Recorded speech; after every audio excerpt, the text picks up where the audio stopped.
La trampa de Satanás. Capítulo 3. ¿Cómo pudo sucederme esto a mí?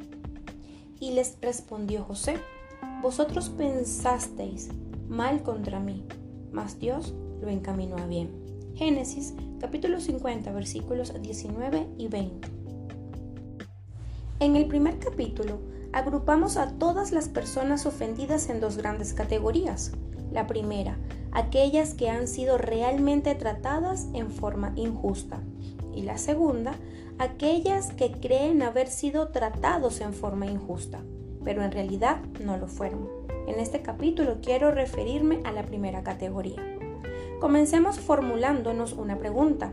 Si hemos sido verdaderamente tratados en forma injusta, ¿tenemos derecho a sentirnos ofendidos? Para responder a esta pregunta, estudiemos la vida del hijo favorito de Jacob, José.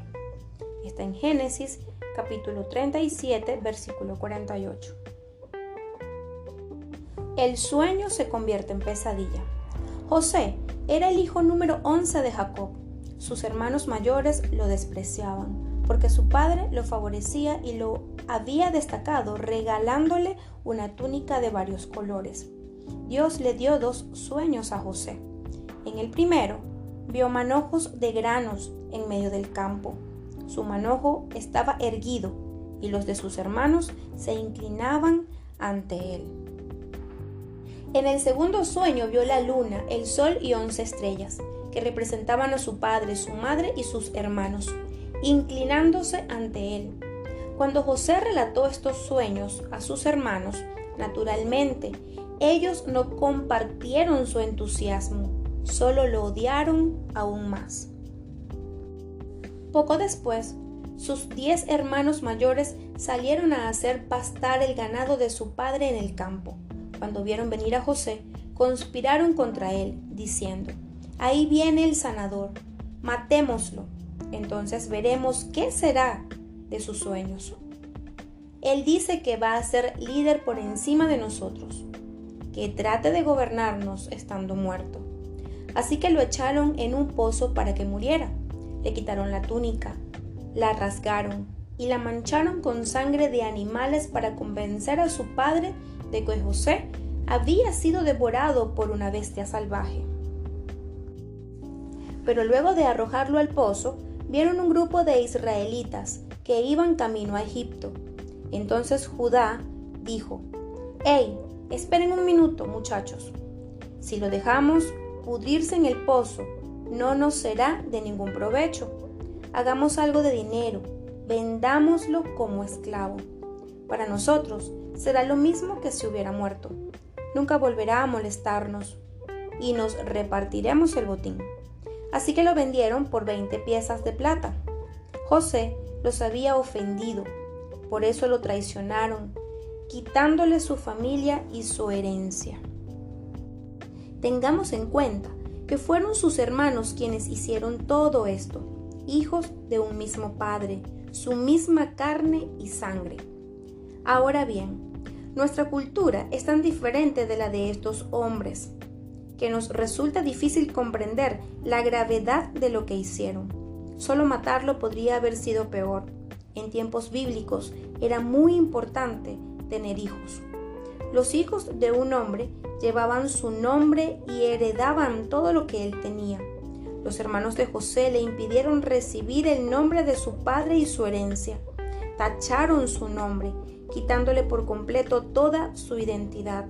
Todo lo que era conocido para José desapareció. Cuando una persona era vendida como esclava a otro país, continuaba siendo esclava hasta su muerte. La mujer con quien José se casara sería esclava y sus hijos todos serían esclavos. Habría sido difícil nacer esclavo, pero era indescriptiblemente peor haber nacido para heredar una fortuna y un gran futuro y que de repente todo esto le fuera quitado. Habría sido más fácil si José no hubiera sabido lo que podría haber recibido. Fue como si hubiera muerto en vida. Estoy seguro de que se sintió tentado a desear que sus hermanos lo hubieran matado. Lo que debemos recordar es que lo que los hermanos de José hicieron fue malo y cruel. Percepción retrospectiva. Quizás usted, que ha escuchado hasta aquí mi paráfrasis de la historia de José, conoce el final de la historia. Es una historia muy inspiradora cuando uno conoce el final, pero José no lo experimentó así. Parecía que nunca volvería a ver a su padre ni vería cumplirse el sueño que Dios le había dado. Era esclavo en un país extraño. No podía salir de Egipto. Era propiedad de otro hombre para toda su vida. José fue vendido a un hombre llamado Potifar, oficial de Faraón, capitán de la guardia, y le sirvió durante aproximadamente 10 años. Nunca tuvo noticias de su familia y sabía que su padre creía que estaba muerto. Sus vidas habían continuado sin él. José no tenía esperanzas de que su padre lo rescatara. A medida que pasaba el tiempo, José halló favor ante los ojos de su amo. Lo trataban bien. Potifar puso a José por sobre toda su casa y todo lo que tenía. Pero al mismo tiempo que las circunstancias parecían prometedoras para José, algo muy extraño comenzaba a gestarse en la esposa de su amo. Ella lo miraba con ojos anhelantes y deseaba cometer adulterio con él. Diariamente trataba de seducirlo y él se negaba. Un día, que la mujer de Potifar estaba sola con José en la casa, lo acorraló, insistiendo para que se acostara con ella. Él se negó y huyó, dejando su túnica en los puños apretados de la mujer. Entonces la mujer se sintió avergonzada y gritó: ¡violación! Y Potifar hizo echar a José en la cárcel de Faraón. Ahora bien, la prisión de Faraón no era nada semejante a las prisiones modernas. He ministrado en varias prisiones y, por desagradables que sean, son como club de campos comparadas con esos oscuros y húmedos pozos. No había luz solar ni espacios para practicar gimnasia, solo un cuarto o un pozo hundido, sin ninguna luz ni calor. Las condiciones de estos lugares iban de terribles a deshumanizadoras. A los prisioneros se los dejaba para que se pudrieran allí mientras sobrevivían a pan y agua de aflicción. Primera de Reyes, capítulo 22, versículo 27. Se les daba solo la comida necesaria para que sobrevivieran para poder sufrir. Según el Salmo, capítulo 105, versículo 18, los pies de José eran apresados con grillos de hierro. Lo arrojaron a ese hoyo para que muriera. Si hubiera sido egipcio, habría tenido alguna oportunidad de ser liberado, pero como esclavo extranjero, acusado de violación, prácticamente no tenía esperanzas. Las cosas no podían haber salido peor. José había caído a lo más bajo que puede llegar una persona sin haber muerto.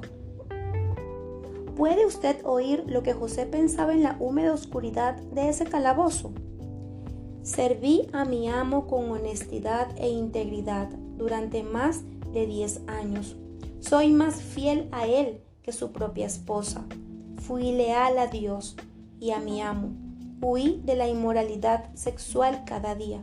¿Y cuál es mi recompensa? Un calabozo. Parece que cuanto más trato de hacer el bien, peor se ponen las cosas. ¿Cómo puede Dios permitir esto? ¿Me habrán robado mis hermanos la promesa de Dios también? ¿Por qué este poderoso Dios del pacto no ha intervenido a mi favor? Así cuida a sus siervos ese Dios amoroso y fiel. ¿Por qué yo? ¿Qué he hecho para merecer esto? Yo solo creí que habría escuchado hablar a Dios. Estoy seguro de que José luchó con pensamientos como estos. José gozaba de una libertad muy limitada en su vida, pero aún tenía el derecho de elegir la forma en que respondería a todo lo que le sucedía. Se ofendería, sentiría amargura hacia sus hermanos y también hacia Dios. Daría por perdida toda esperanza de que se cumpliera la promesa, quitándose así el último incentivo para vivir. ¿Está Dios en control? Imagino que hasta que todo terminó, jamás pasó por la mente de José la idea de que todo esto era el proceso por el que Dios lo hacía pasar para prepararlo para gobernar. ¿Cómo utilizaría su futura autoridad sobre esos hermanos que lo habían traicionado? José estaba aprendiendo obediencia en todo lo que padecía. Sus hermanos fueron instrumentos hábilmente utilizados por la mano de Dios. ¿Se mantendría fiel José a la promesa, buscando a Dios? Quizá cuando José tuvo sus sueños, los vio como una confirmación del favor de Dios sobre su vida. Aún no había aprendido que la autoridad nos es dada para que sirvamos, no para apartarnos de los demás.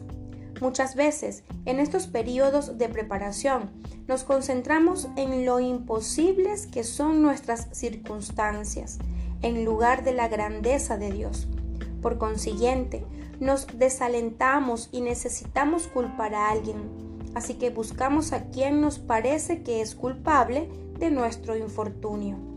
Cuando enfrentamos el hecho de que Dios podría haber evitado todo este dolor y no lo hizo, muchas veces lo culpamos a Él. Esto era lo que resonaba en la mente de José. Yo he vivido según lo que sé de Dios. No he transgredido sus estatutos ni su naturaleza. Solo estaba comentando un sueño que Dios mismo me dio. ¿Y cuál es el resultado? Mis hermanos me traicionan y soy vendido como esclavo. Mi padre piensa que estoy muerto y nunca viene a Egipto a buscarme. Para él, todo se reducía a lo que sus hermanos habían hecho. Ellos eran la fuerza que lo había echado en este calabozo. Quizá José pensaba cuán diferentes serían las cosas cuando él tuviera el poder, cuando Dios lo pusiera en la posición de autoridad que había visto en sus sueños. Cuán diferente habría sido todo si sus hermanos no hubieran abortado su futuro.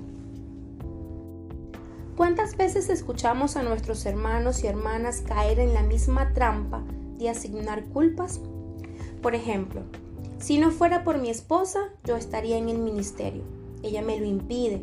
Ha arruinado tantas cosas que yo soñaba. Si no hubiera sido por mis padres, yo hubiera tenido una vida normal. Ellos tienen la culpa de la situación en que me encuentro ahora. ¿Cómo puede ser que otros tengan padres normales y yo no? Si mi padre y mi madre no se hubieran divorciado, a mí me habría ido mucho mejor en mi matrimonio. Si no fuera porque mi pastor reprime mi don, yo sería libre y no tendría obstáculos. Él ha estado impidiendo que yo cumpla con mi destino para el ministerio. Ha puesto a la gente de la iglesia en mi contra. Si no hubiera sido por mi ex esposo, mis hijos y yo no tendríamos todos estos problemas económicos. Si no hubiera sido por esa mujer de la iglesia, yo tendría aún el favor de los líderes. Con sus murmuraciones me ha destruido de tal forma que ya no tengo esperanzas de que nadie me respete. La lista no tiene fin. Es tan fácil culpar a todos los demás por los problemas que tenemos e imaginar cuánto mejor estaríamos si no hubiera sido por los que nos rodean. Sabemos que nuestro dolor y nuestra desilusión son culpa de ellos. Quisiera enfatizar el siguiente punto. Absolutamente ningún hombre, mujer, niño o demonio puede jamás sacarnos de la voluntad de Dios. Nadie, sino Dios, tiene nuestro destino en sus manos. Los hermanos de José trataron con todo empeño de destruir la visión que Dios le había dado. Pensaron que era el fin de José. Dijeron con sus propios labios: ahora pues venid y matémosle y echémosle en una cisterna, y diremos: alguna mala bestia lo devoró, y veremos qué será de sus sueños. Génesis capítulo 37, versículo 20. Estaban decididos a destruirlo. No fue un accidente, fue algo deliberado. No deseaban que tuviera oportunidad alguna de llegar al éxito. Ahora, ¿cree usted que cuando ellos lo vendieron como esclavo, el Dios de los cielos miró a Jesús y al Espíritu Santo y dijo: ¿qué haremos ahora? Miren lo que sus hermanos hicieron. Han arruinado nuestro plan para José. Será mejor que pensemos algo rápido. ¿Tenemos algún plan alternativo? Muchos cristianos responden a las situaciones de crisis como si fuera esto lo que sucede en el cielo. ¿Se imagina usted al Padre diciéndole a Jesús: hijo, acaban de despedir a Jim de su trabajo porque un compañero suyo que es cristiano mintió con respecto a él? ¿Qué podremos hacer ahora? ¿Tenemos algún puesto vacante por allá abajo? O Jesús: Sally tiene 34 años y sigue soltera. ¿Tienes algún muchacho disponible para ella allá? El hombre que yo quería para Sally se casó con su mejor amiga, porque ésta habló mal de ella y lo convenció. Suena absurdo, pero la forma en que muchas veces reaccionamos insinúa que así vemos a Dios. Veamos cómo se comportaría José si estuviera en alguna de nuestras iglesias en la actualidad. Si fuera como la mayoría de nosotros, ¿sabe usted qué estaría haciendo? Planeando su venganza. Se consolaría con pensamientos como: cuando les ponga las manos encima, lo mataré. Los mataré por lo que me han hecho. Tendrán que pagar por esto. Pero si José hubiera tenido esa aptitud, Dios lo habría dejado para que se pudriera en el calabozo, porque si hubiera salido de allí con ese motivo, habría matado a las cabezas de 10 de las 12 tribus de Israel. Esto incluiría a Judá, de cuyo linaje luego descendería Cristo.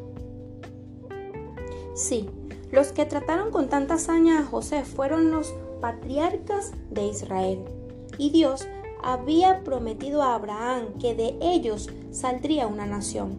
Por medio de ellos, finalmente vendría Jesús al mundo. José se mantuvo libre de la ofensa y el plan de Dios se afirmó en su vida y en las vidas de sus hermanos. ¿Podría ser aún peor? La prisión fue un tiempo en el que José fue duramente zarandeado, pero también fue un periodo de oportunidades. Había 2 prisioneros con él y ambos tuvieron sueños muy vívidos y perturbadores. José interpretó ambos con increíble exactitud. Uno de los hombres recuperaría su puesto, mientras que el otro sería ejecutado. José le pidió al que recuperaría su puesto que lo recordara cuando recobrara el favor de Faraón. Ese hombre volvió al servicio de Faraón, pero pasaron 2 años sin noticias de él. Fue otra desilusión más para José, una nueva oportunidad para ofenderse. Dios siempre tiene un plan. Llegó un momento en que Faraón tuvo un sueño verdaderamente alarmante. Ninguno de sus magos o sabios pudo darle una explicación.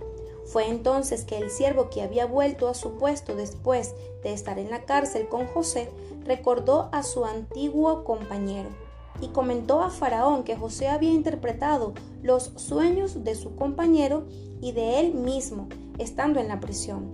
José fue llevado delante de Faraón y le explicó lo que significaba el sueño, que se acercaba una gran hambruna, y sabiamente le indicó cómo prepararse para la crisis. Faraón ascendió inmediatamente a José a segundo en autoridad en toda la tierra de Egipto. José, gracias a la sabiduría que Dios le había dado, se había preparado para la terrible hambruna que se acercaba. Luego, cuando la hambruna predicha atacó a todas las naciones vecinas, los hermanos de José debieron ir a Egipto a pedir ayuda. Si José hubiera tenido algo en su corazón en contra de sus hermanos, ese habría sido el momento para llevarlo a cabo. Podría haberlos echado en la cárcel de por vida, haberlos torturado, hasta haberlos matado, sin que nadie pudiera inculparlo, porque era el segundo en autoridad en todo Egipto. Sus hermanos no tenían ninguna importancia especial para Faraón. Pero José les dio granos sin cobrarles nada. Después le dio de las mejores tierras de Egipto para sus familias y comieron de la grosura de la tierra. En resumen, recibieron lo mejor de todo Egipto. José terminó bendiciendo a quienes lo habían maldecido y haciendo bien a quienes lo odiaban. Mateo capítulo 5, versículo 44. Dios sabía lo que los hermanos de José iban a hacer antes de que lo hicieran. En realidad, el Señor sabía que lo harían antes de darle esos sueños a José, antes de que cualquiera de los hermanos naciera. Para ir un paso más allá, veamos qué fue lo que José dijo a sus hermanos cuando se reencontraron.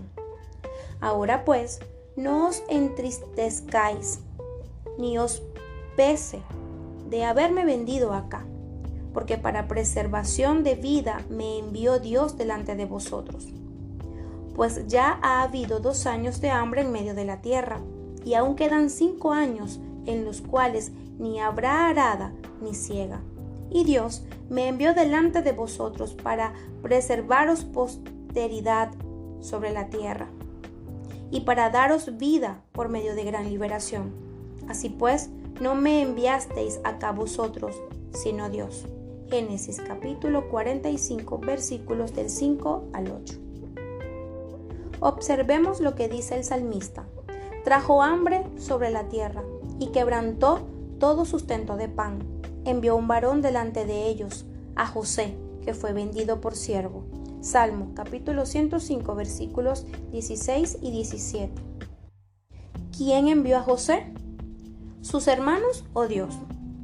De la boca de 2 testigos oímos que fue Dios quien lo envió. José dijo claramente a sus hermanos: no me enviasteis acá vosotros.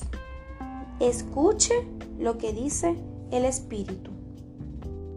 Como ya hemos dicho, ningún ser humano mortal o demonio puede cambiar los planes de Dios para nuestras vidas. Si nos aferramos a esta verdad, ella nos hará libres. Pero hay una sola persona que puede sacarnos de la voluntad de Dios, y somos nosotros mismos. Tomemos por ejemplo a los hijos de Israel.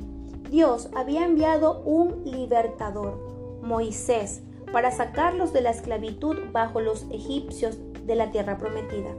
Después de 1 año en el desierto, enviaron líderes como espías para reconocer la tierra. Ellos regresaron quejándose. Tenían temor de las naciones de esa tierra, que eran superiores en número y más fuertes en el aspecto militar. Todo el pueblo, excepto por Josué y Caleb, dio la razón a los líderes. El pueblo sentía como si Dios los hubiera sacado del desierto para morir. Estaban ofendidos con Moisés y con Dios. Este esquema había estado repitiéndose durante más de 1 año. Como resultado de su actitud, esa generación jamás llegó a ver la tierra que Dios prometió que poseerían. Muchas personas han estado sirviendo fielmente al Señor y han soportado situaciones muy difíciles en sus vidas, porque algún hombre malvado o un cristiano carnal los ha tratado mal. La verdad es que han sido tratados injustamente, pero al ofenderse, solo están cumpliendo el propósito del enemigo, que desea sacarlos de la voluntad de Dios. Si nos mantenemos libres de ofensas, permaneceremos dentro de la voluntad de Dios. Si nos ofendemos, seremos tomados cautivos por el enemigo para cumplir su propósito y su voluntad. Usted elige. Es mucho más beneficioso mantenerse alejado de las ofensas. Debemos recordar que nada puede venir en contra nuestra sin que el Señor lo sepa antes de que suceda. Si el diablo pudiera destruirnos cuando él quisiera, nos habría borrado de la faz de la tierra hace ya largo tiempo, porque él odia apasionadamente al ser humano. Siempre tengamos en cuenta esta exhortación. No os ha sobrevenido ninguna tentación que no sea humana, pero fiel es Dios, que no os dejará ser tentados más de lo que podéis resistir, sino que dará también juntamente con la tentación la salida, para que podáis soportar. 1 Corintios capítulo 10, versículo 13. Notemos que dice la salida, no una salida. Dios ya ha visto todas las circunstancias adversas que encontraremos, sean grandes o pequeñas, y ya tiene planeada la salida para escapar de ellas. Y lo que es más emocionante aún, muchas veces, eso mismo que parece la causa de que el plan de Dios se interrumpa, acaba siendo el camino para su cumplimiento, si permanecemos en obediencia y libres de toda ofensa. Así que recuerde, esté continuamente sometido a Dios, sin abrigar ofensa alguna. Resista al diablo, y éste huirá de usted. Santiago capítulo 4, versículo 7. Resistimos al diablo cuando no aceptamos ofendernos.